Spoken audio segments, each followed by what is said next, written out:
Is everything that's written in the Torah supposed to be taken literally? Yes.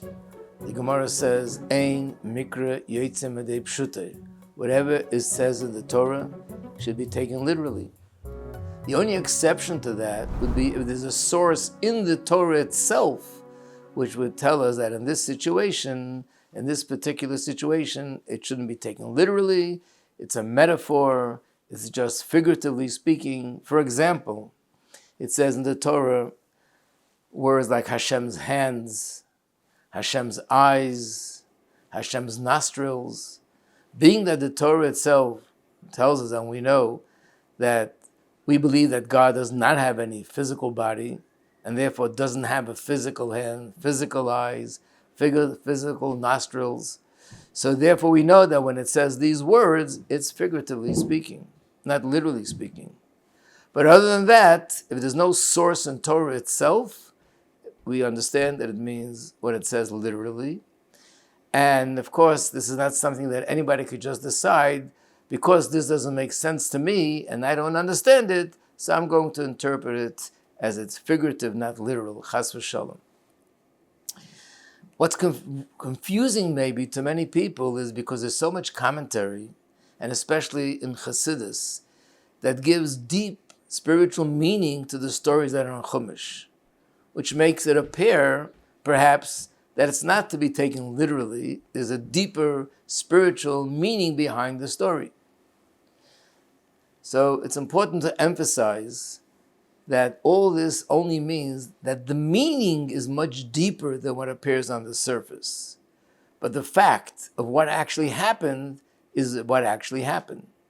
To give an example, there's a story in the Chumash where when they built the Mishkan, the two sons of Aaron, it says they brought a fire which they weren't supposed to bring, and as a result of that, they died. And on the surface, it appears to be they did something wrong, and therefore they were punished, and they died. Then this commentary, the Orach Chaim HaKadosh, elaborated a lot in Chassidus, is that they were great tzaddikim. In fact, there are sources in Torah that tells us they were greater tzaddikim than Moshe and Aaron. And when God's presence was revealed in the Mishkan, they were overcome with such love for Hashem to the point that their body couldn't contain it, and they expired. So when it says in the Torah that they brought a fire which was not desirable by Hashem, it means fire meaning love. But it doesn't mean that there wasn't they lit a physical fire. But what was going on a deeper level, what was this fire a manifestation of? A love that was beyond limitations, a love that was not able to be contained. Or when there are commentary that say, another opinion that they died because they drank wine, and they weren't supposed to drink wine in the Mishkan. Wine represents the secrets of Torah. Like it says, Meshenichnes yayin yotza soid. When wine goes in, the secrets come out. It means wine represents the secrets of Torah. In fact, the gematria, the numerical value of the word wine, yayin, is the same numerical value as the word soid, which is 70. So does that mean they drank wine or not? The answer is they drank physical wine. But what it did was it allowed them to open up the deepest depth of their soul and to be exposed to the deepest depth of godliness, the secrets in creation and the secrets of Hashem, and that's why they expired. It reminds me of a story, a joke that was told of a little boy that came running into his parents, and he said, I never knew that our neighbors were so poor. So the parents said, what makes you think that they're so poor? You should have seen what just happened. What just happened? The little boy swallowed a penny, and the mother was hysterical. She almost fainted. The father was panicking. They turned him upside down. They tried to do everything to get the penny out. So of course, the fact was true. The mother was hysterical.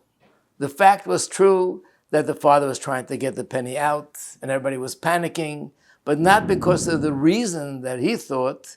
That's the way it looked like on the outside, because they're poor and they wanted to get another penny. It was because of something much greater that was going on. And that's the way we understand the stories in Chumash.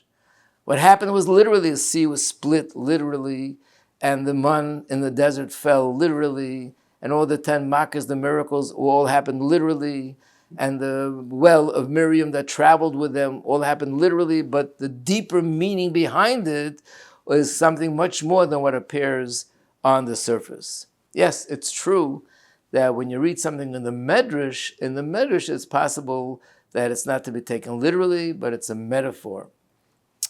But also in certain parts of the prophets, it's more of a metaphor than to be taken literally. But in fact, this is one of the things related to the subject of Mashiach, that there are a lot of things about Mashiach that at this point we're not sure, is this to be taken literally or is it a metaphor? In fact, the one place that whatever it says there is also certainly literally is in the Rambam. The Rambam is a book of halacha, and when it says halacha, it's to be taken literally. It's not a metaphor. When it says in the Shulchan Aruch that on Friday before Shabbos we're supposed to light candles, it doesn't mean to meditate on fire and on light. It means literally take a match, strike it, and light a candle. And that's the halacha. But other than that, whatever it says in the Chumash is to be understood literally.